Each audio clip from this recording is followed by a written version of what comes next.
National Weather Service in Little Rock has issued a severe thunderstorm warning for northern Delaware County in southeastern Arkansas, southeastern Jefferson County in southeastern Arkansas, northeastern Lincoln County in southeastern Arkansas, southeastern Arkansas County in southeastern Arkansas until 1:30 a.m. At 12:52 a.m., severe thunderstorms were located along the line extending from near Little Bayomito Park to 6 miles southwest of Gillette to near Douglas, moving east at 40 miles per hour.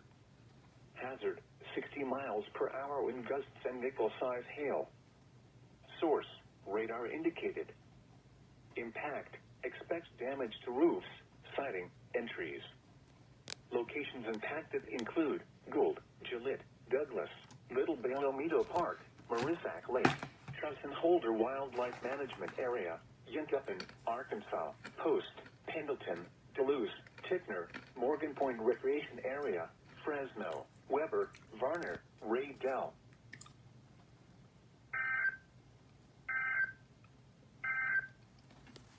This is a special weather statement.